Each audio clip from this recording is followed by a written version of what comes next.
look at all that money, yeah, the money that they spend.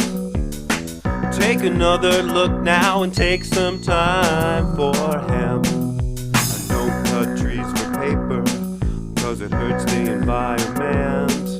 Stop deforestation, yeah, it's time for hemp. Whoa, an acre of hemp makes 20 barrels of oil. No need for pesticides to poison all our soil. People got no food, they got no clothes, they got no rent. Well, right now it's time for hemp. Thank you for taking time for hemp.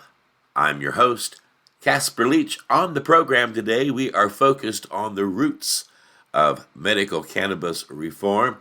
A lot of people are unaware that the medical cannabis movement goes all the way back to the late 1950s, early 1960s, especially when you're talking about this pioneer in the field of medical cannabis research, Dr. Lester Grinspoon. And I also have the opportunity to have Al Byrne today as our joint host. Al and Dr. Grinspoon are old friends, and that way I thought Dr. Grinspoon would feel at home, and the audience would benefit from Al's background and knowledge of Dr. Grinspoon to get a handful of excellent questions so that we would be able to learn more about this remarkable man. This is Al Byrne. So just for the listening audience, Dr. Grinspoon is an icon here in the United States, not only for his medical cannabis knowledge and how he has passed it on to literally millions of us, but also for his leadership. It is a pleasure to have you here, sir. And I was wondering then, sir, if you could give the audience just a short background of your, how you get into medicine and why, and what brought you into the medical cannabis arena, if you would, sir. Well, I was always interested in medicine as long as I can remember, and I went to medical school, Harvard Medical School, with the idea of becoming a surgeon, an idea I soon abandoned. When I graduated from medical school, I did a residency in psychiatry, and during that time, I was involved in anti-Vietnam War activities very early in 1966, and it was then that I met Sagan. He and I became very close friends, and we met because we were involved in the anti-Vietnam War movement, and that then flourished into a very close, lifelong relationship. Okay, you're referring to Carl Sagan, are you not, sir? And could you just tell folks in general who Mr. Sagan was? Again, we have an international audience. Right. Carl Sagan was an astronomer who taught at Cornell, but he was also very well known as someone who could explain science to lay people beautifully, and had a series called Cosmos, which was reviewed. At any rate,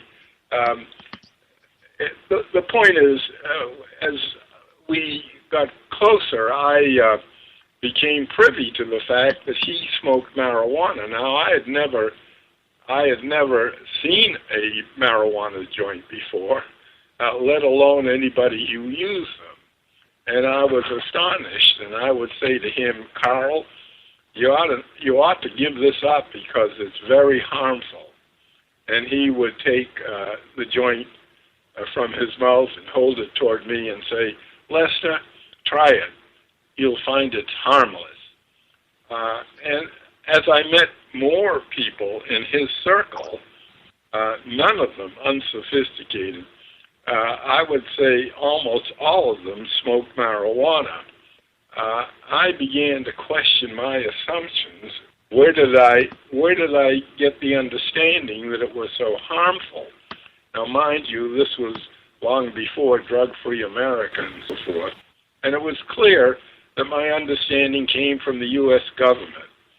I decided to go into the library to really try to find the medical and scientific basis from this dastardly prohibition, which in 1967, when I got started on this in earnest, was responsible for 300,000 arrests every year.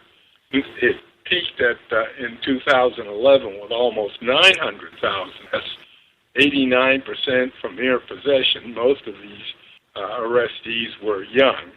If it didn't involve some harsh punishment like prison, it certainly messed up the careers of these people. I had an epiphany in the library as I came to understand that I had been 180 degrees wrong about marijuana, that it was indeed among the safest drugs that we know of. Nobody has ever died from a marijuana overdose or any other facet of marijuana. And so I then ultimately published a piece in Scientific American, which attracted a lot of attention. 3 publishers came to my office. I had no intention of writing a book, but I finally decided to do a book with Harvard University Press, and that book was It was the first of my books on marijuana. Marijuana Reconsidered was published in 1971. And I became more and more interested in it, and became what is known in academic circles as a marijuana activist, and I have been that since the 70s. Doctor, I wonder, did you have any question about whether it would be harmful to the id and the ego? To the id and the ego.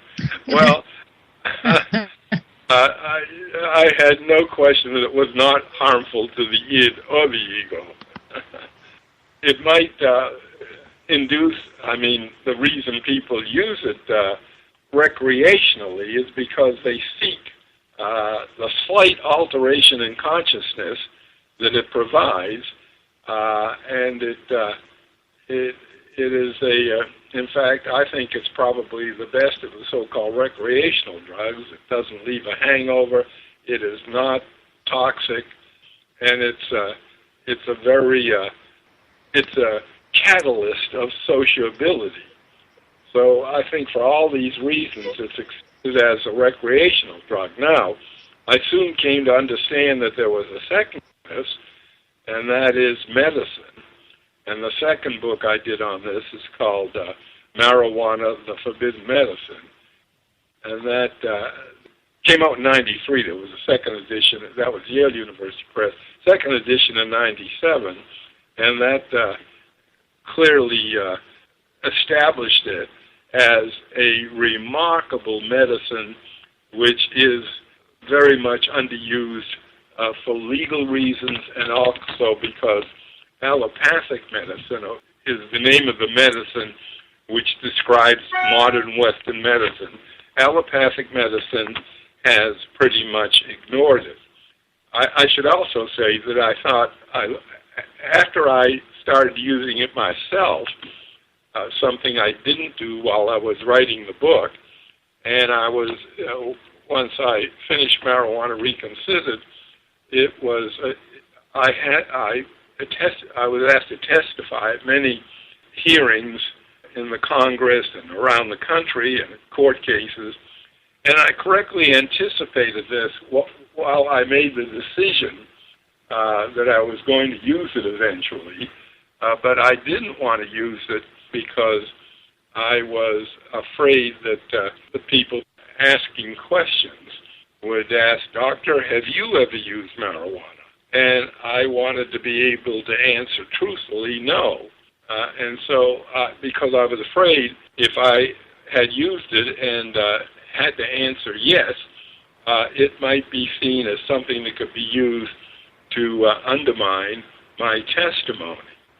Yeah, Doctor, I was wondering if you could tell us when you graduated from medical school and how much education about medical cannabis or the endocannabinoid system you received in medical school.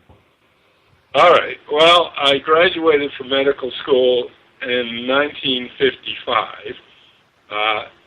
Medical school, the word cannabis or marijuana was never mentioned, or at least if it was, I must have been asleep at the switch. None of my classmates knew anything about it either. So the medical education about cannabis was non-existent then. As for the endocannabinoid system, it hadn't been invented. I went to medical school from 1951 to 55. The endocannabinoid system didn't begin to take shape until the 1990s with the discovery of neurotransmitters and the receptors. As you were working your way out of med school into the clinical world and doing your own research, you found that cannabis had several uses, not just one or two, one being recreational, two being medical, but you found a third use. Is that not right? Yes. After I started to use it myself when I was 44 years old, I soon discovered what my friend Carl Sagan had made evident to me and a few other people, that it is also something which, not for casual, not for people who just take it once a week as a social thing, but people who, and only do it for a few years, but people who get more experience with it have the possibility of learning that it can enhance a variety of human capacities. For example, some of them come for free. When you get high on cannabis, a ordinary meal will seem like a culinary delight. It enhances the sense of taste and appetite. It also, for anybody who's had experience with cannabis, will know without any effort that it enhances the sexual experience. So I was just going to say that my third category of usefulness is enhancement of a variety of human capacities. You had quite a reputation, sir, at Harvard University in Boston. So you're surprising me a little bit, but Harvard's pretty conservative, and you were doing well there. But I know, and I would like you to tell our listeners, please, that you ran into a little trouble there, didn't you? Yes. The book Marijuana Reconsidered came out in '71, as I said, and it was actually my second book. My first book was on schizophrenia. The second one was Marijuana Reconsidered. And a couple of years after that, I was told by my chief, Dr. Jack Ewald, that he was putting me up for early promotion to full professorship. That, of course, was very exciting to me. And to make a long story short, about a month or two later, he came back. He was on the promotions committee. He came back, called me to his office, and I saw in his face that something had gone wrong. And he said, "They turned you down." And I said, "They did?" I was surprised. And he said, "Yes, they turned you down." I asked him why. And he said to me that, well, they liked your other work. I had published about 75 papers by that time. And they loved the book on schizophrenia, but they hated Marijuana Reconsidered. And I said, "They hated it?" He said, "Yes." I asked him why, and he said they thought it was too controversial. And I said, "My goodness, what?" Not exactly those words. Aren't we in the academy? What do they think of the scholarship? What does the fact that it's controversial have to do with it? And he held up his hands and said, hey, I'm just the messenger. I'm just the messenger. And that was the end of that conversation, except as I was leaving his office, he said, "They asked me to ask you what you're planning to do in the future." And I, just off the top of my head, said, well, I'm an intellectual will-o'-the-wisp, and I can't answer that. That wasn't quite true, because I'd already begun on the amphetamine book, which was also published by Harvard University Press, and it was the basis of Senator Gaylord Nelson's holding hearings on amphetamines in the Senate, and those hearings were ultimately responsible for the regulations that compelled physicians and other people to be more sanguine about using amphetamines. You have no idea how frequently they were used up until the mid-70s. About 21 years later, in 1995 or 96, after I had just announced that I was going to become emeritus in 2000, that's like retiring, and that may have stimulated some people. I didn't know anything about this. Some people on the promotions committee apparently decided after more than 20 years that they should reconsider whether I should get the full professorship.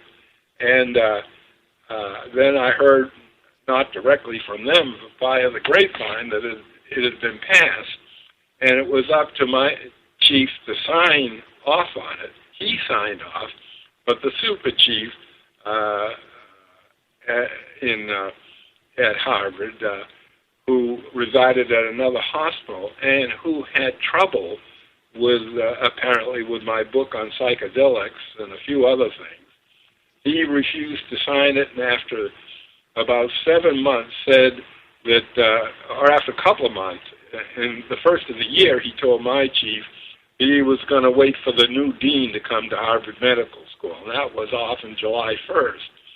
And that was months and months later, because he felt the new dean should co-sign it as though I were promoting Darwinism, and you know, he felt creationism should be represented. At any rate, the new dean joined him without even knowing me, not even calling me, not asking me over to his office, and not even informing me. I heard via my chief that he had vetoed, the two of them had vetoed my promotion. Well, I gave a lecture recently at Harvard Medical School. They haven't asked me to do that for all this time, but they had to have someone who would present the opposing view. And I can tell you I wrote about that paper called Harvard Marijuana and Me, which you saw. You know, the two older people in that big audience got up and gave little diatribes about how ill-informed I was about marijuana, whereas the younger people were very enthusiastic about the lecture. And, you know, it made me think what I've thought many times before, that it won't be until after my generation dies out that allopathic medicine will, including what, you know, as it's taught in medical schools, will get rid of its very antediluvian views of cannabis. There's also a kind of systemic problem because, you know, in medical school we learn about the principles of pharmacology, including psychopharmacology, but you don't learn much about all the individual drugs that are out there, and certainly not the ones that come along after you're out of medicine. That you get from journals and from drug advertising. The journal papers on drugs are usually financed by the pharmaceutical industry. So without the pharmaceutical industry being involved in this, and they can't be involved, they can't patent a plant, so they can try to develop analogs of cannabinoids that might be useful. Some of them already have, like Marinol has some use, but not much.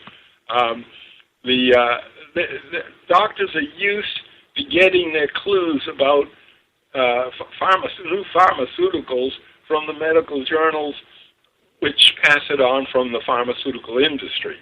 And that, without that, I think it's difficult to make a dent. You know, the government tries to sell us synthetic cannabis, one particular compound, THC, called Marinol. Now other people are coming up with CBD oil. Now, those products to me are inferior. I think you agree with me. Could you explain why we're right? Yes. I was excited when someone from the FDA I know called me I think it was 1985 and said, Dr. Grinspoon, you can stop pushing marijuana as a medicine because the U.S. government is supporting a small drug company in the development of a synthetic tetrahydrocannabinol. Now, what they came up with was called the proprietary name is Marinol, and it's the same 21 carbon molecule, the THC, that you get naturally from the plant. And they put it on the market, and, I began to I was very excited about it at first, but then as I got feedback from people who used it, I did not come across a single patient who, when I asked them how was it, patient who had used plant marijuana, smoked marijuana, or ingested the natural marijuana, and it also used Marinol, they said it's not nearly as good as whole natural marijuana. And that puzzled me, as it did many people, because we were naively believed at that time that the therapeutic as well as the recreational properties of cannabis resided in tetrahydrocannabinol. Well, to skip ahead now, we know that that's wrong. Let me just tell you where we are with that now. We've now rediscovered or discovered another cannabinoid called cannabidiol, or CBD. And this cannabinoid existed by the time we discovered how useful it was medically. It was the percentage had shrunk in the marijuana plants that strains that had been developed for high THC, because in the 60s, starting in the 60s, there was so much demand for the kind of marijuana that would get one high. The growers in the Netherlands, in Western Canada, BC particularly, and Northern California were all trying to develop strains which would have very high THC levels. And they've not now gotten up to strains. Well, for example, one of the highest is the one that's named after me, Dr. Grinspoon, in Europe, and it's 25% THC. We were used in the 60s, maybe 3, 4, 5%, and, up until recent years, strains that were maybe up to 15%. But now they're way up there. Now, the problem has been that as the THC goes up, the CBD, the cannabidiol, goes down. We now know that the best medicine is a mixture of THC, cannabidiol, and a phytochemical from the plant called a group called the terpenes. This is what I call the ensemble, the necessary ensemble for medical use. The part that is most important is the ratio. It's got to have terpenes, this ensemble. But what is manipulable, and it's very important, is the ratio of THC to CBD. If you take a drug which has a high ratio, that is, CBD is much higher than THC, let's say something like, for example, the stuff that is used in Dravet syndrome. These are little children who have multiple, almost continuous epileptic fits. That was first discovered with a strain that was something like 20 parts of CBD to 3 parts of THC. And nowadays, we know that if you have something which is that high in CBD and that low in THC, it's a great medicine, but it's not what you want to use to get high. If you want to get high, the ratio has to be reversed. It doesn't have to be 20 to 3, but you have to use something which is high in THC and low in CBD. If you try to use a CBD level ensemble, and then want to get high, you will find it much more difficult. If Doctor, two questions. If I could get two questions in here to help me and everybody understand. If someone is a recreational user and they have a high level of THC, modern times, I don't know, pick a number, 20% THC, it's not necessarily going to harm them. What I would say an experienced recreational smoker would simply take less of that product in order to get where they wanted to go. That would be my first question. Did I make that assumption correctly? That's absolutely right. You see, especially if one smokes it, the effect comes on so rapidly. This is the first instance where one can titrate the dose, because when I tell a new patient who doesn't know just what that ratio is, I'll say, look, take one puff and just wait a minute or two. The joint or whatever it is, your pipe, whatever will go out, that's okay. Light it again, a couple of minutes later, take another joint. And do that until either you begin to feel that the nausea you're trying to treat is receding, or you're starting to get anxious, in which case, in either case, you stop. And that's how I teach people to use it, particularly in strains where they have no idea how much THC there is, let alone how much the CBD there is. That goes to my second question for the folks listening. This ratio, THC, CBD, terpenes, but I'm asking the question, but I am assuming, sir, that you are saying that the medicine should be made from whole plant material, that no compounds should be left out, and they shouldn't be synthetic. Am I correct?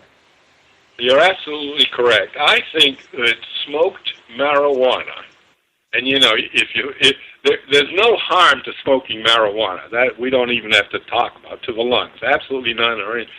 But if you don't like smoking, we live in an anti-smoking culture, you can use what's called a vaporizer, which will separate out the cannabinoids from the plant, and you won't inhale any products from burning a plant.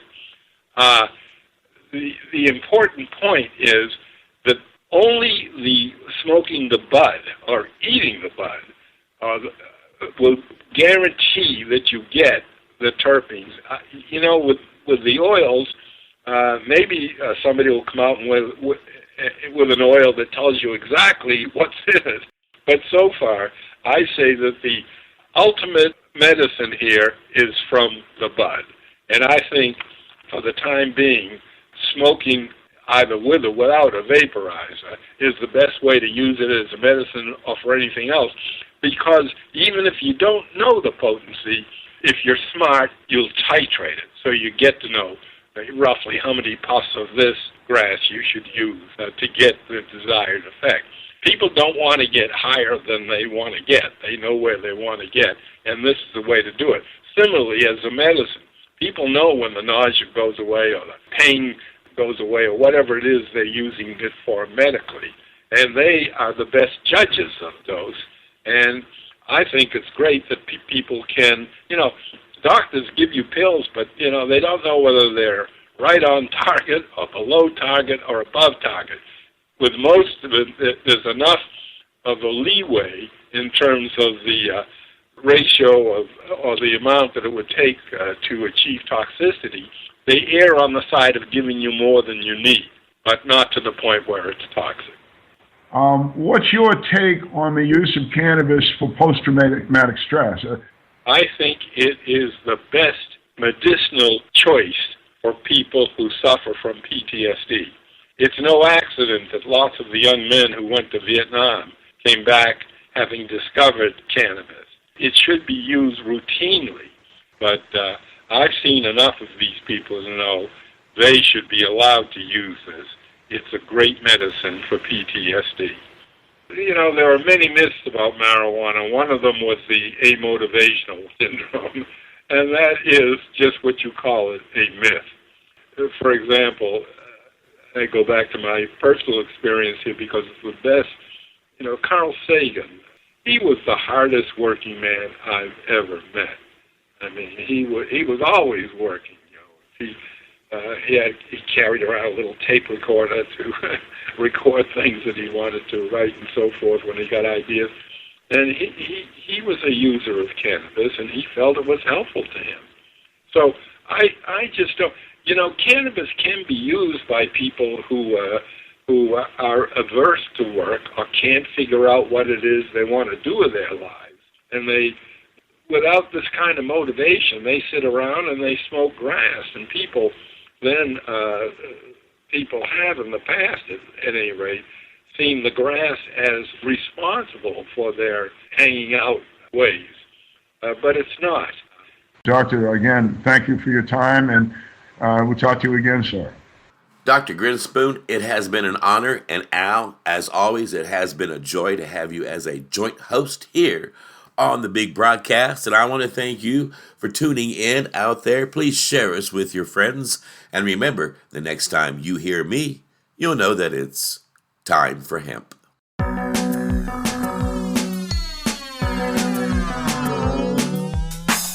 Look at all that money, yeah, the money that they spend.